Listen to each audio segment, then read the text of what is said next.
Hello my students, आज की इस वीडियो के अंदर हम डिस्कस करने जा रहे हैं आपका एक क्वेश्चन जो कि बार बार आपकी तरफ से पूछा जा रहा था कि सर ये बताएं कि ग्रेविटेशनल लॉ के अंदर और कूलम लॉ के अंदर जो फोर्स होती है वो डिस्टेंस के इनवर्स प्रोपोर्शनल होने की बजाय स्क्वायर ऑफ डिस्टेंस के इनवर्स प्रोपोर्शनल क्यों होती है।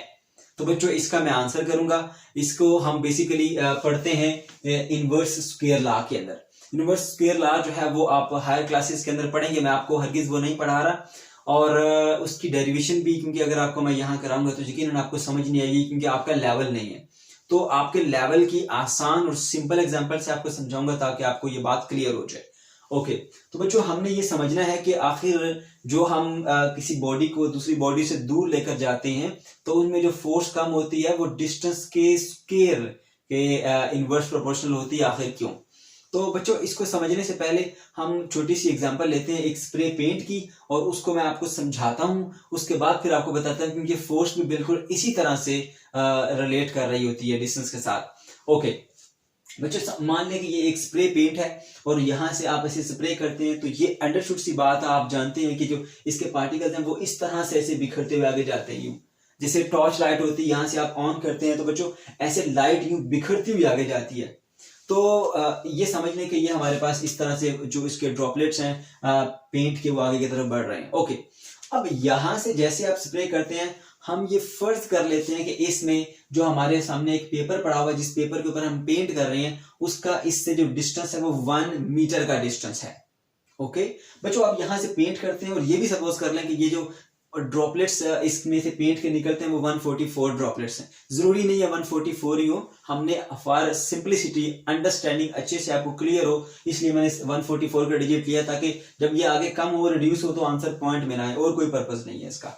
ओके 144 पार्टिकल्स इसमें से आ रही बेटे। जैसे ही आपने इसको ऐसे प्रेस किया इसमें से पार्टिकल्स निकले और इस पेज के ऊपर पड़े।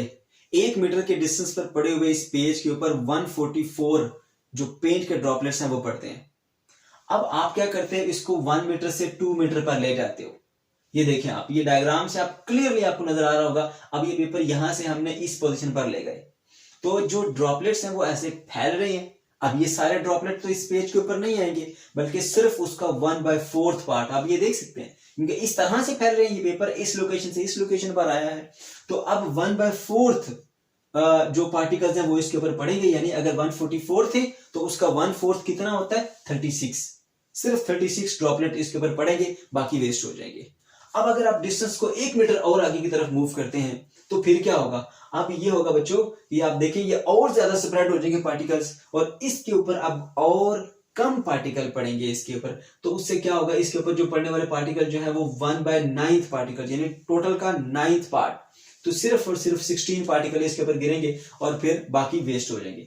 अगर एक डिस्टेंस मीटर और आगे चलेंगे तो फिर 1/16 पार्ट इसके ऊपर पड़ेंगे, बाकी के बाकी वेस्ट हो जाएंगे। ये देखिए सारे एरिया बॉक्स खाली, सिर्फ एक बॉक्स में पेपर है। ये वही पेपर है जिसको हम यहां से आगे की तरफ मूव करते जा रहे हैं। ये 1 मीटर पे था, फिर 2 मीटर पे रखा, फिर 3 मीटर पे रखा, फिर 4 मीटर पे रखा। अब हमने ऑब्जर्व क्या किया कि जब 1 मीटर पे रखा तो 144 ड्रॉपलेट इसके ऊपर पड़ रहे थे, 2 मीटर पे सिर्फ 36 रह गए, और 3 मीटर पे 16 रह गए, और 4 मीटर पे कितने सिर्फ और सिर्फ 9 रह गए। अब बच्चों जैसे जैसे डिस्टेंस बढ़ता जा रहा है ये नंबर ऑफ ड्रॉपलेट्स कम होते जा रहे हैं जो पेपर के ऊपर पड़ रहे हैं। अब इनमें जो रिलेशन है ना उसको समझना है। बिल्कुल ऐसे ही फोर्स भी डिक्रीज होती है। जैसे जैसे एक बॉडी से दूसरी बॉडी का डिस्टेंस इंक्रीज होता जाता है वैसे वैसे उसके ऊपर जो फोर्स अप्लाई हो रही है वो भी कम होती है। जैसे ये पार्टिकल जो एक पेपर के ऊपर पड़ रहे हैं ये डिक्रीज होते हैं, इसी तरह फोर्स भी इसी रेशियो से डिक्रीज होती है। तो जब यहां पर फर्ज कर लें कि ये अब ये पेंट नहीं है, ये हमारे पास एक बॉडी है जो कि फोर्स एग्जर्ट कर रही है इस दूसरी बॉडी के ऊपर। इस पोजीशन के ऊपर जब ये 1 मीटर के डिस्टेंस पर पड़ा है तो ये 144 न्यूटन की फोर्स लगाती है। अब इसको 2 मीटर के डिस्टेंस पर ले जाएंगे तो ये उसका 1/4 पार्ट यानी सिर्फ 36 न्यूटन फोर्स लगाएगी। अगर आप इसको 3 टाइम यानी 3 मीटर के डिस्टेंस पर ले जाएंगे तो सिर्फ 16 न्यूटन फोर्स लगाएगी। और अगर आप इसको 4 मीटर के डिस्टेंस पर ले जाओगे तो बच्चों सिर्फ और सिर्फ 9 न्यूटन की फोर्स इसके ऊपर एक्ट होगी। अब जरा देखें, यहां पे हम समझते हैं इसको। यहां पे जब 1 मीटर की फोर्स थी तो 144 में से 144 न्यूटन की पूरी फोर्स एक्ट हो रही है बॉडी के ऊपर। ओके, 144 by 144 इज 1, यानी 1 न्यूटन फोर्स लेट्स सपोज इसके ऊपर एक्ट हो रही है। ओके बच्चों, जब 2 मीटर के डिस्टेंस पर है तो अब 144 में से इसके ऊपर जो फोर्स अप्लाई हो रही है वो सिर्फ 36 न्यूटन है, यानी ओरिजिनल का 1/4 पार्ट। ओके, इसी तरह जब आप 3 मीटर की बात करते हैं 3 मीटर के डिस्टेंस पर, तो ये सिर्फ 16 न्यूटन, यानी कि टोटल 144 जो अप्लाई कर रही थी वो बॉडी, उसमें से सिर्फ 16 न्यूटन इसके ऊपर अप्लाई की, तो अब ये 1/9 पार्ट है। और जब 4th मीटर पे होते हैं तो 1/16 पार्ट। इसी तरह से अब हमने ये देखना है कि किस तरह फोर्स जो है वो इनवर्सली प्रोपोर्शनल होती है स्क्वायर ऑफ डिस्टेंस के। बच्चों ये देखें जरा गौर से, 1/1 को मैं इस तरह लिख सकता हूँ, 1/4 को 1/2 का स्क्वायर लिख सकता हूँ, 1/3 को 1/9 को 1/3 का स्क्वायर लिख सकते हैं, और 1/16 को 1/4 का स्क्वायर लिखा जा सकता है।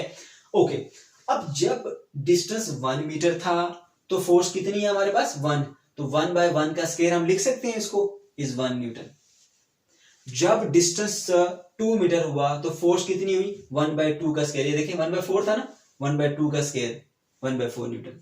जब डिस्टेंस 3 मीटर हुआ तो 1/9 यानी 1/3 का स्क्वायर। जब डिस्टेंस 4 मीटर हुआ तो 1/4 का स्क्वायर यानी 1/16 ऑफ ओरिजिनल फोर्स। तो बच्चों यहां गौर करना आपने, 1 मीटर डिस्टेंस तो फोर्स 1/1 का स्क्वायर, 2 मीटर डिस्टेंस तो फोर्स 1/2 का स्क्वायर, 3 मीटर डिस्टेंस तो फोर्स 1/3 का स्क्वायर, 4 मीटर डिस्टेंस तो फोर्स 1/4 का स्क्वायर। इसका मतलब ये हुआ कि जो डिस्टेंस है फोर्स उसके इनवर्स के स्क्वायर के बराबर है भी।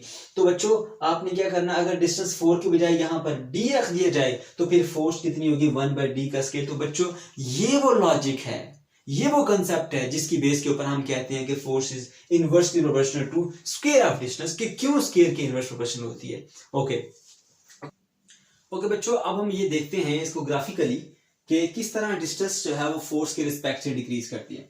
तो बच्चों ये जो हमारे पास लाइन है हॉरिजॉन्टल लाइन, इसको हम डिस्टेंस से शो कर रहे हैं जो कि अर्थ से अवे हम मूव करते हैं, और जो वर्टिकल लाइन है इसको हम फोर्स से शो कर रहे हैं, force and this is distance. तो बच्चों आप फील करोगे कि at the surface of earth ये जो आपके पास जी की वैल्यू है, सॉरी जो फोर्स है वो मैक्सिमम है at the surface of earth. अब जैसे जैसे आप सरफेस से अवे मूव करते जा रहे हैं ये फोर्स ग्रेजुअली डिक्रीज करती जा रही है, डिक्रीज करती जा रही है। तो आप देखेंगे कि अगर आप अर्थ की सरफेस से ऊपर की जानिब एक अर्थ की रेडियस के बराबर डिस्टेंस कवर करें तो ये फोर्स अपनी ओरिजिनल का 1/4 रह जाती है। तो 1 आर डिस्टेंस कवर करने के बाद ये अपनी ओरिजिनल फोर्स का कितना रह जाएगी 1/4 पार्ट। सिमिलरली अगर आप एक डिस्टेंस और आगे ट्रैवल करते हैं, यानी जितना अर्थ का रेडियस है उसका 2 टाइम यानी 2 आर कवर करते हैं, तो बच्चों फिर ये अपनी ओरिजिनल फोर्स का 1/9 पार्ट बाकी रह जाती है। तो 1/9 पार्ट रहती है। इसी तरह से अगर आप आगे की तरफ मूव करते रहेंगे तो कंटिन्यूसली ये फोर्स जो है वो डिक्रीज होती चली जाती है। तो आप ये देख सकते हैं बच्चों, ये हमारे पास ग्राफ है जो क्लियरली इंडिकेट कर रहा है कि जैसे जैसे आप away from the distance move करते जाएंगे तो आपके पास जो फोर्स है वो कंटिन्यूसली डिक्रीज होती जाएगी। तो ये था हमारा आज का टॉपिक बच्चों। अगर आपका कोई भी और क्वेश्चन है, आप कमेंट में पूछना चाहते हैं, पूछें जरूर।